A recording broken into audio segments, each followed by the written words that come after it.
The rain came in from the moors in long gray curtains, and by the time the carriage turned through the iron gates of Wenthorpe Hall, the October light had failed entirely. Constance sat with her hands folded in her lap and her chin level, watching the house appear through the water-streaked window, as if she were arriving at a destination she had selected herself, as if she had any say in the matter at all. The hall was immense and dark against the pale sky, its stone the color of old pewter, its windows shuttered on the upper floors. 3 chimneys smoked. The rest were still. She was 23 years old. She had 22 pounds to her name, a small leather trunk, a borrowed dark green Spencer that had belonged to her mother, and a marriage certificate dated 6 days prior. The man whose name she now carried was said to be cold, reclusive, and ruthless in the management of debts owed to him. He was called the Beast of the North by everyone in 4 counties who had never met him, and by at least 2 who claimed they had. She stepped down from the carriage into the rain before the coachman could assist her. The great door opened. The woman who waited in the entrance hall was perhaps 50. Thin, and dressed in excellent black wool with a jet brooch at her collar, the size of a small fist. She examined Constance with the particular calm of a person who has already formed a complete opinion and is merely confirming it. "Miss Marrow," she said, "or I suppose I must say my lady, now." The correction contained no warmth. "I am Lady Ravenscar. I was mother to the late Countess of Wenthorpe. I have managed this household for the past 3 years, and I intend to go on managing it." She allowed that to settle for a moment before continuing. "Allow me to introduce Miss Alicia Croft, who is staying with us through the month." A young woman stepped forward from behind Lady Ravenscar's shoulder, blonde and perfectly finished, her gown a shade of pale blue that the lamplight caught with obvious generosity.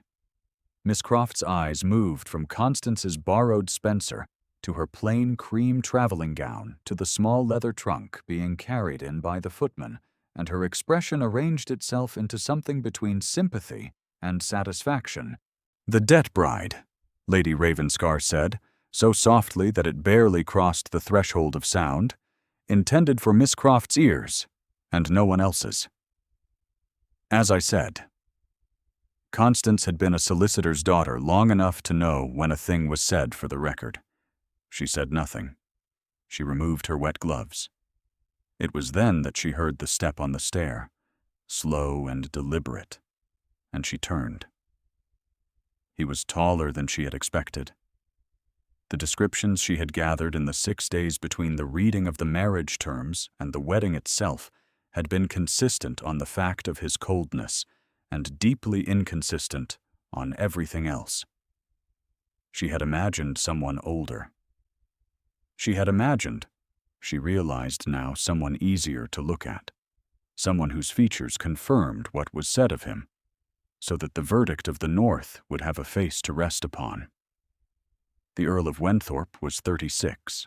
He was broad across the shoulders, dark-haired, wearing a navy tailcoat over a white cravat that was slightly, precisely imperfect, not for lack of care but for lack of interest in the impression it created. His jaw was strong, and he carried a weather crease between his brows as other men carry titles, as something that had come with the territory. His eyes were the color of slate in the rain. He looked at her from the 3rd step and did not descend further. For a moment, he did not speak. He simply looked at her, and whatever he saw, he chose to keep it. "Mrs. Dunbar will show you to your rooms," he said. His voice was low and level. "Supper is at 7:30. I am not in the habit of waiting." He turned and went back up the stair. If that were a welcome, it was the coldest Constance had ever received, and she had lived through some significant cold. There was something underneath the flat command, something she had not expected from the reputed Beast of the North. He had looked at her very carefully before he spoke. He had not looked at Lady Ravenscar at all. She picked up her own gloves. She followed the housekeeper.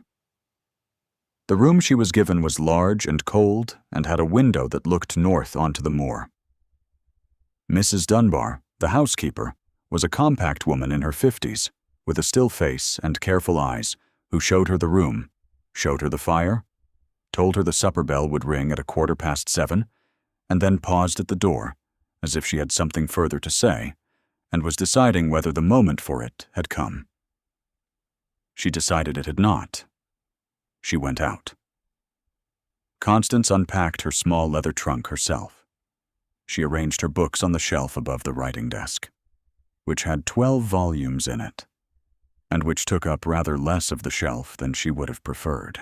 She hung her 2 good gowns in the wardrobe and folded her underlinens into the drawer and put her mother's pearl earrings in the small dish on the dressing table and stood back and looked at the room. It did not look like hers. It looked like a room that had been empty and was now briefly occupied. She thought about making it look like hers, and then thought about what that would require, which was time, and the kind of assurance she did not yet have. She sat on the edge of the bed instead and listened to the moor, which was the sort of thing that either steadied a person or did not, and found, to her measured relief, that it steadied her. Something in the wind's consistency. Something in the fact that it had been coming off that particular moorland long before any of this, and would go on doing so long after. She went down to supper with her back straight. If you find yourself moved by a woman who will not bend when the house itself is arranged against her, stay close. There is more to come. Her father's ruin had been neither sudden nor dramatic. It had the quality of damp in a wall, slow, invisible, catastrophic by the time you saw the damage. Thomas Marrow had been a careful man, a methodical one, the kind of solicitor who had built his practice on trust and never thought to wonder what would happen when the man he trusted most betrayed it. The details were not pleasant. A partner who had been systematically defrauding clients for 7 years, the debts that fell on Thomas when the fraud was discovered, because Thomas's name was on the partnership deed, and Thomas was the one who remained when his partner fled to the continent. By the time Constance understood what was happening, they had lost the house in Bath, then the cottage in Wiltshire, then the small investments her mother had kept in her own name.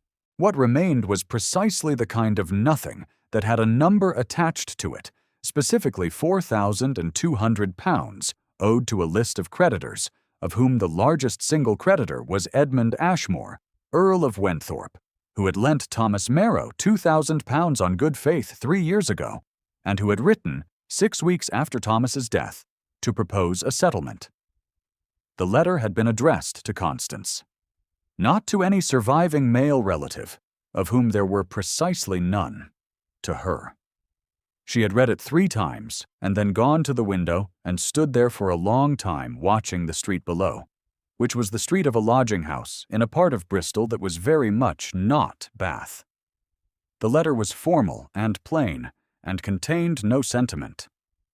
It offered her the clearance of her father's entire debt in exchange for her hand. It noted that the earldom required a countess. It noted that Constance was of suitable background and appropriate age. It did not note, and she had appreciated the restraint, that she had no other options. She had written back and accepted. The first week at Wenthrop Hall taught her the geography of the house the way a body learns cold water, all at once, with no ceremony. The hall was old and large and maintained with the particular discipline of a man who required order without requiring comfort. The kitchens were well provisioned. The library was well stocked, though some of the shelves carried a thin layer of dust that suggested certain sections had not been opened in years. The morning room, which should have been hers by custom of the house, was occupied each morning by Lady Ravenscar, who took her tea there in a manner that made clear she considered the territory established. Constance took her mornings in the library. She was not unaware of what was being managed. Lady Ravenscar was present at every meal, every morning room door, every corridor that led toward Edmund's study. Miss Croft arrived for dinner each evening from the neighboring Croft estate, which was close enough that her presence required no particular effort and had clearly been made convenient by design. Constance watched Alicia Croft arrange herself in lamplight with the practiced ease of someone who had been told all her life that the light would reward the effort. And she felt a very quiet, very tired species of sympathy for the girl, who had clearly been positioned by Lady Ravenscar in a situation that was not of her own making. Edmund himself was present and remote in the same way the moorland was remote, vast, close, and indifferent to whatever small human concerns were arranged in its foreground.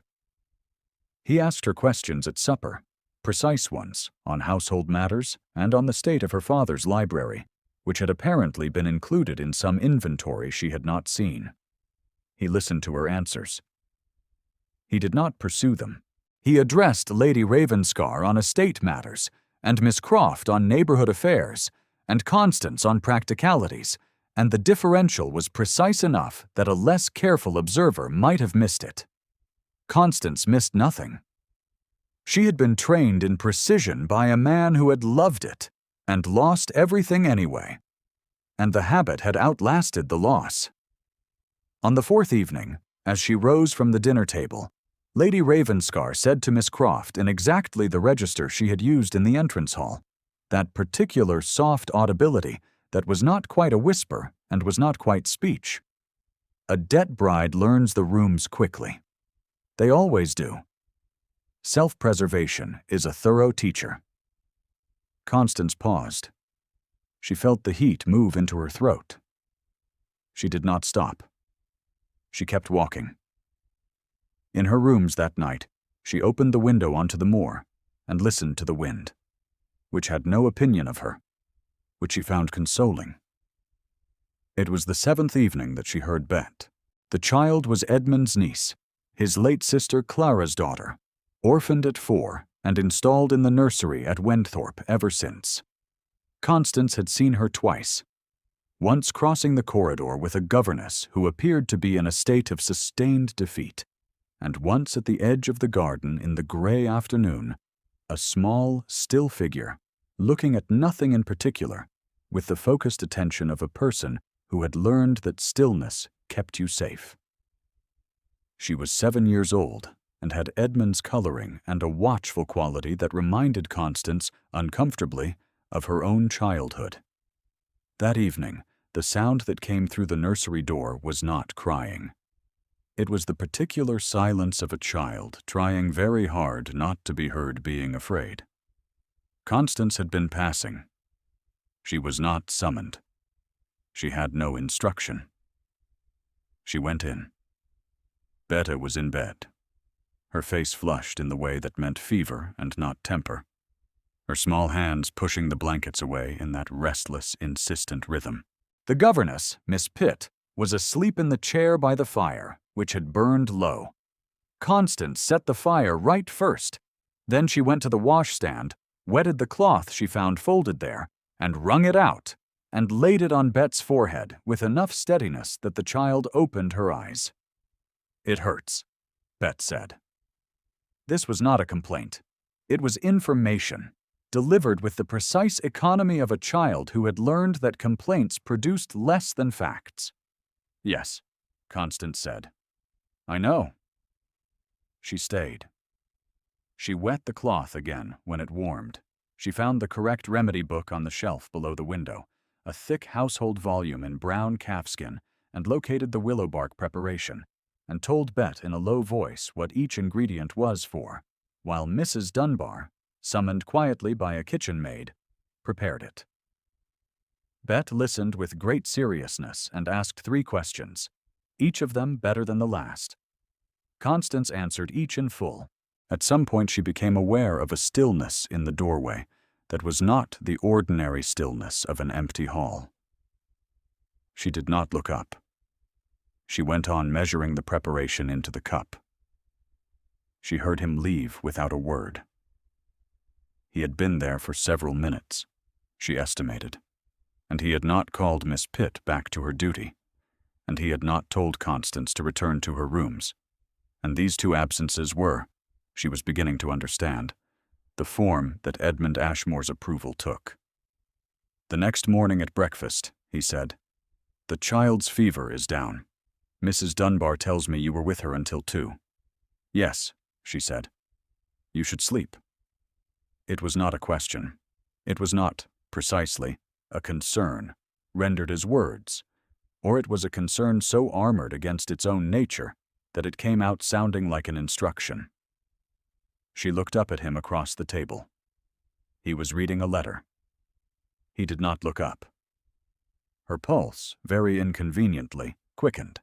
She looked back at her toast. The remedy book occupied her on several subsequent evenings, partly because the library's medical section had a gap she had noticed, and partly because the brown calfskin volume was more thorough than it appeared. It belonged to the household records going back 30 years and had been added to by several hands over several decades. One of those hands was more recent than the others, a lighter touch, the letters smaller and more considered. A feminine script that had annotated margins with small additions, corrections, a pressed sprig of heather tucked between pages 41 and 42, for no reason the book recorded. She had been reading it by the library fire one evening in the 3rd week of October when she heard him at the door. She looked up. Edmund stood in the entrance of the library the way he stood everywhere fully, as if occupying space were a considered choice. Something in his face was not the same as its usual arrangement. His eyes had gone to the book in her hands. They stayed there. "That was Marian's," he said. She held still. "I will return it." "No." He came into the room slowly and took the chair across the fire from her, with the measured care of someone managing a degree of pain they have no intention of naming aloud. "She was the one who updated the indexing. The earlier hand is her mother's." The fire cracked. Outside, the wind came off the moor in a long, slow note. "She died in childbirth," he said, not as if he were explaining something she did not know, but as if he were saying a thing he had said to himself so many times that the shape of it had worn smooth. "I was in Edinburgh. The birth came 3 weeks early. I had arranged to return for her confinement, but by the time the express reached me, she had been dead for 4 hours. "I am sorry," Constance said. The words were too small, and she knew they were too small, and she said them anyway. Because the alternative was silence, and the silence already weighed enough. She would have read to Bet, he said. She was the kind of woman who read to children in the small hours without being asked. He was not looking at her. He was looking at the fire. It took her a moment to understand what he had just done. Not the grief. She had expected the grief, or something that wore its shape. It was the parallel he had drawn, the one he had not stated, and had not needed to state. She felt something in her chest that she did not have a name for, which was unusual, because she had spent 3 years cataloging things she did not have names for, and she had become quite thorough. She turned to page 41 and removed the pressed heather. She set it on the arm of his chair. He looked at it for a long moment. Then he picked it up. Neither of them spoke for some time after that. The fire burned down, and she read, and he remained in the chair across from her, which was not, she had learned, the same as being present. Tonight it was very nearly the same, nearly. And when she finally rose to go to bed, he said, without looking up from whatever 1,000-mile distance his eyes were fixed on, "Good night, Constance."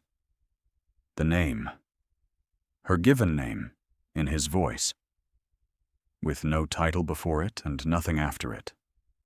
Plain as rain. She went out into the hall before her face could do anything she would regret.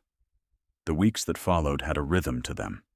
Not warmth, exactly, not yet, but something that was adjacent to warmth, the way the first light before dawn is adjacent to morning. Edmund moved through the house and spoke to her on estate matters, and occasionally stopped in whatever room she was in, and remained there for intervals she did not track, because tracking them would have required admitting to herself that she was tracking them. Bet began to appear at the library door in the late afternoon, initially on the pretext of needing a specific book, and then, with increasing honesty, because she wished to sit in the same room as Constance, and was old enough to know it. Constance showed her how to read an account ledger. She showed her how to press flowers properly into the pages of a heavy book rather than a light one. She told her what she knew of Somerset, where Constance had spent a summer once, and what the sea looked like close up rather than from a distance. Betta absorbed all of it with the concentration of a child cataloging the world, as though she had reason to believe it might be taken from her, which of course she did. Lady Ravenscar observed these developments the way a general observes terrain before engagement. She had, by the 4th week, moved from the small calculated cruelties of the entrance hall to the larger ones that required organization. Miss Croft appeared at the hall more frequently, and her presence was arranged with more deliberate proximity to Edmund, who was courteous to her in the flat automatic way he was courteous to everyone he wished to maintain at a precise distance. Lady Ravenscar managed the household calendar without consulting Constance, redirected Mrs. Dunbar's instructions when they came from Constance rather than from herself, and in one instance told the cook directly that the new Countess's preferences in the kitchen were not to be accommodated without Lady Ravenscar's approval. Mrs. Dunbar told Constance this last item in a careful tone, watching her face. Constance said very evenly, "Thank you, Mrs. Dunbar. I will speak to Lady Ravenscar." She did. The conversation was brief and took place in the morning room with the door open, because Constance understood that certain conversations should have witnesses. She said that she appreciated Lady Ravenscar's long service to the household and her evident care for its management. She said that she intended to take up her role as Countess in the practical sense, including the management of the kitchen and the household accounts, beginning the following week. She said this without a crack in her voice, and without breaking Lady Ravenscar's gaze, which cost her rather more than she showed. Lady Ravenscar said nothing for a long moment. Then she said, "You are not what I expected."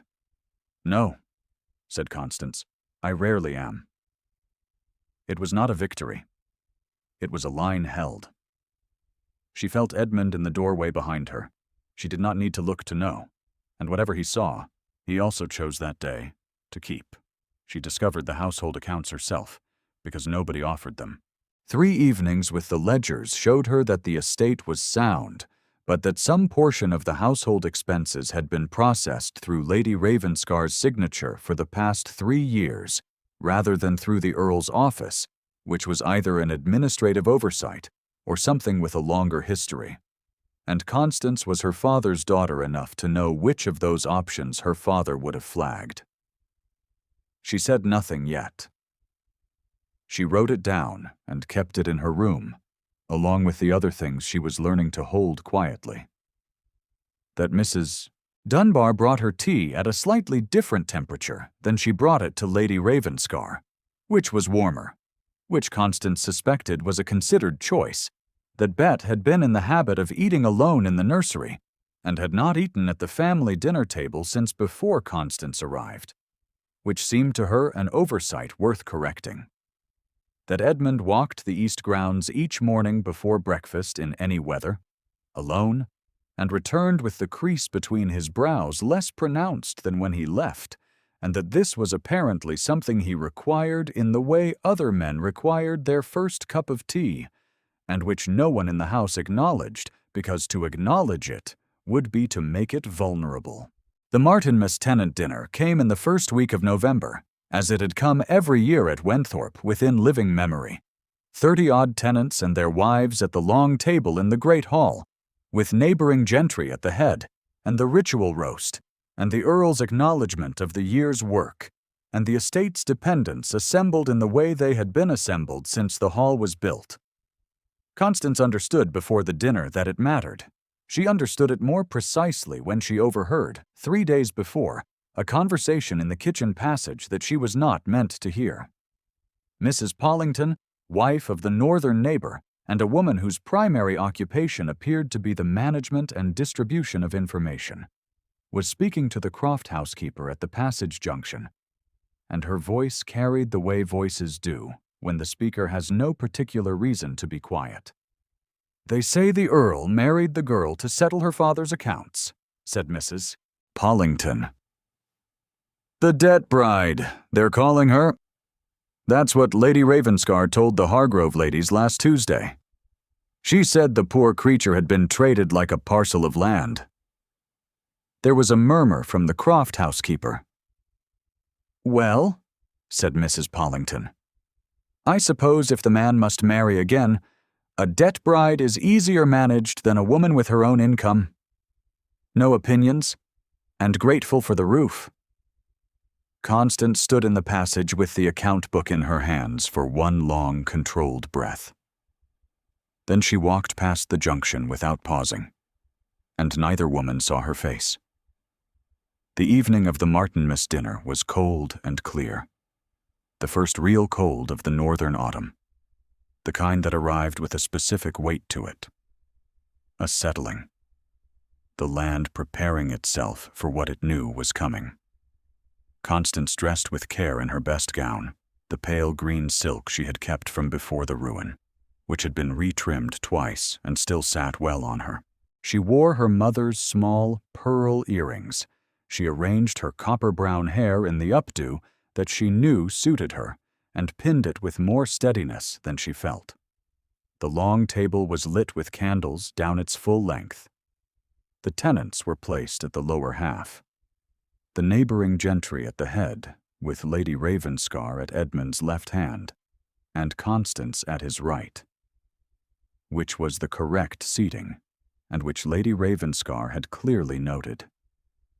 With the expression of someone who has recalculated and decided to recalculate again, Miss Croft was placed 3 seats down, which Constance considered a studied distance. The dinner proceeded with the deliberate ceremony of a northern estate gathering that knew its own weight. Edmund spoke briefly and well, as he always did when he had to, which was rarely but precisely. The tenants responded with the trust of people who had been well managed by a difficult man for a number of years and had come to understand that difficulty and fairness were not incompatible. Constance listened and attended and spoke when she was spoken to, and was beginning to think that the evening would pass without incident, when Lady Ravenscar set down her wine-glass with a small, decisive click. "I must say," she said, addressing the table at no one in particular, and therefore everyone in general, her voice warm with the particular warmth that presaged violence, "how good it is to have some resolution to the marrow business. These family arrangements can so often become complicated when there is debt involved. The Earl of Wenthorpe had always been generous in his settlements." She paused, as if in pleasant recollection. "A debt bride, one might say, is a more orderly solution than most families achieve." The table changed. She heard Miss Croft, 3 seats down, murmur the words back to her neighbor with a brightness that belonged to a much younger girl. "A debt bride, just as Lady Ravenscar said." Constance put her hands flat on her thighs beneath the tablecloth. She was aware of the candlelight on 30-odd faces, some of which had gone carefully elsewhere, and some of which had not. She was aware of Edmund at her side, very still in the specific way he was still when something had penetrated the armor, though the armor was intact. He did not speak. She waited. 1 second, 2. He did not speak. She thought, clearly and without drama. She could not remain at this table. She rose. She said, "Excuse me," to the table evenly, to no one, and she walked toward the hall door with her back straight and her chin level, and she did not look back. She went into the stone corridor beyond and stood for a moment with both hands pressed against the cold wall and breathed, slowly, until the burning in her eyes decided to be merely heat and not something worse. Behind her in the hall, she heard the dinner resume. She had known this was possible. She had not thought, even now, that he would remain silent and let it pass. She had thought, she realized, standing in the cold corridor in her best gown and her mother's earrings, that she had perhaps been misreading him from the start. That the careful attention, the name spoken at the fire, the stillness in the nursery doorway, the willow bark question at breakfast, that she had been investing those things with weight they did not possess, because she was alone in a large, cold house, and she was, at her core, still her father's daughter, someone who trusted the evidence of small, careful acts over the noise of larger declarations. She heard footsteps, not the soft, quick tread of a servant, the deliberate, measured tread of a man who took the ground under his feet, seriously. She turned. Edmund came through the hall door at his own pace, which was unhurried and certain in the way that everything he did was unhurried and certain. He stopped when he saw her, close enough that she could see the exact nature of the crease between his brows, and he looked at her for a moment in that way he had looked at her from the stair on the first evening, as if she were something he was reading and was determined to read correctly. Then he turned and walked back through the hall door. She heard his footsteps cross the stone floor of the hall. She heard the room quieten in that specific way. A room quietens when the person at the head of the table rises. She went back to the doorway because she needed to see. Edmund stood at his place at the head of the table. He was looking at Lady Ravenscar, and Lady Ravenscar was looking back at him, and whatever passed between them was not, for once, mediated through the social machinery she had spent 20 years perfecting. It was simply two people in the same room, and one of them was the Earl of Wenthrop, and one of them was not. "Lady Ravenscar," he said. The room was very quiet. "She is my wife, and I will not hear otherwise." 12 words. He said them level and low, not loudly, and he did not need to say them loudly, because the room had been listening to this man for years and knew how to attend when he spoke. And so the 12 words were sufficient, and they were specific, and they were irrevocable. Lady Ravenscar's fan, held half open at her left hand, did not so much drop as settle. Her chin came up by a fraction, which was the only indication that something had shifted behind her eyes. Miss Croft, 3 seats down, had gone quite still and was studying the tablecloth with great intensity. Edmund turned his head to where Constance stood at the threshold. He did not beckon her. He simply looked at her and left a space at his right hand, which was her place, which had been her place since the first evening. She walked back to the table. She sat down. She picked up her wine glass because it gave her hands something to do, and she was aware of the tenants on either side doing the careful work of not looking while looking, which was the very particular social art of the English North when it had witnessed something that it would discuss for years. Mr. Oakes, the estate solicitor, who was placed at the lower reach of the gentry section and had been present all evening with the specific alertness of a man who has been placed there for a purpose, spoke then, briefly and clearly, to no one in particular, and therefore everyone. He said that the Marrow debt had been settled in full on the date of the marriage, that there was no remaining financial arrangement between the parties, and that any characterization to the contrary was in error. The error sat at Lady Ravenscar's end of the table. She said nothing. She lifted her own glass and drank from it, and the slight tremor in her hand was visible only to someone who was watching her very carefully, which Constance was. The dinner resumed. Miss Croft made her farewells within the hour, pleading a headache, and was helped to her carriage by a footman with a solicitude that indicated she would not be returning to the hall as a guest in any organized capacity. Lady Ravenscar finished her wine. She did not say another word for the rest of the evening, and the particular quality of her silence was the silence of someone who has played a game she was very good at, and discovered, too late, that the board was not the one she thought. By the following week, she had announced her intention to winter at her own property in Derbyshire. She left on a Tuesday, quietly. Mrs. Dunbar told Constance she had gone, and Constance received the information with the same level expression she had given to everything else Lady Ravenscar had arranged, and then went back to the account ledger she had been revising.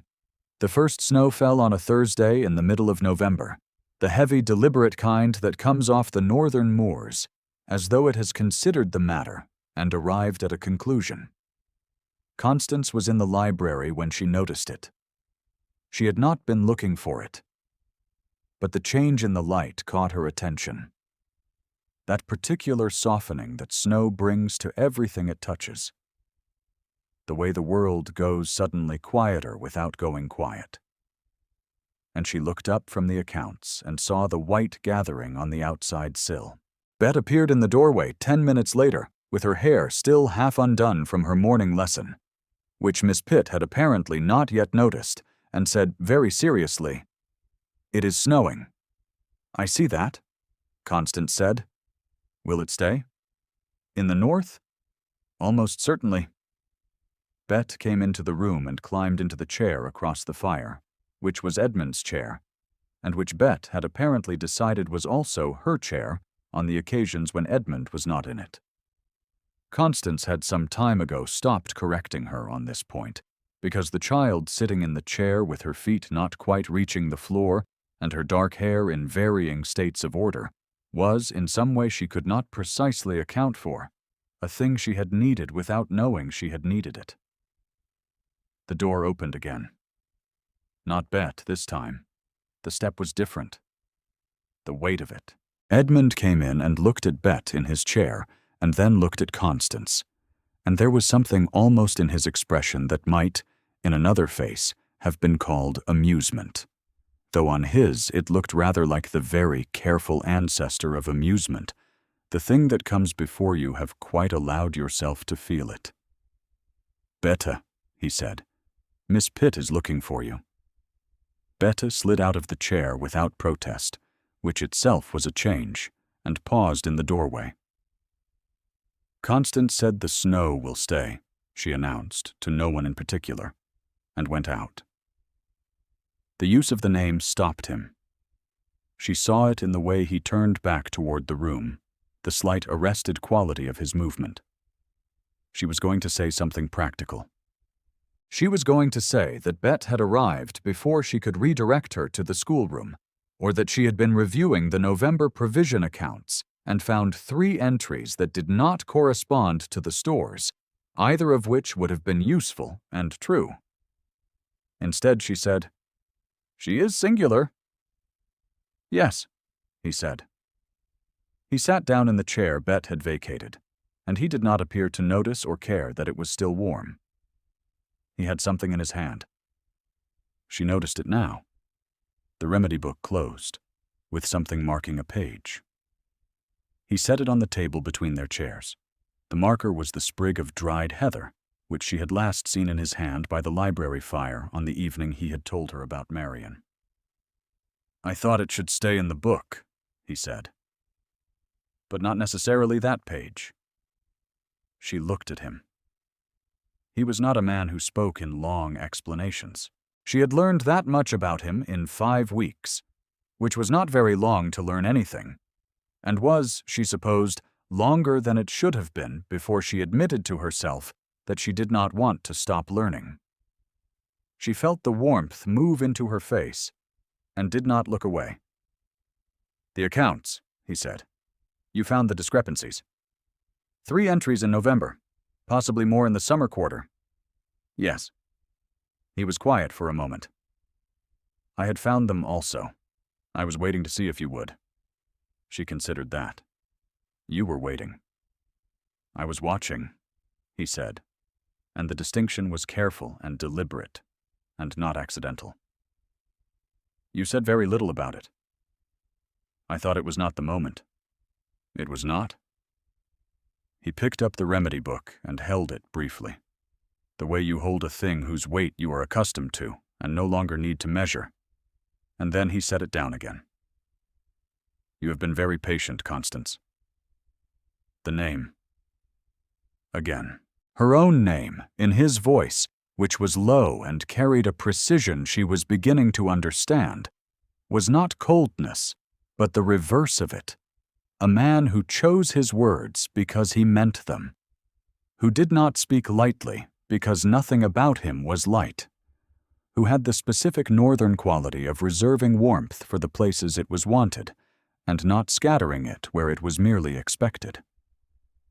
She thought of the corridor, after the Martinmas dinner, the cold wall under her hands, the certainty she had felt for 2 minutes that she had been wrong about all of it. I was not always patient, she said.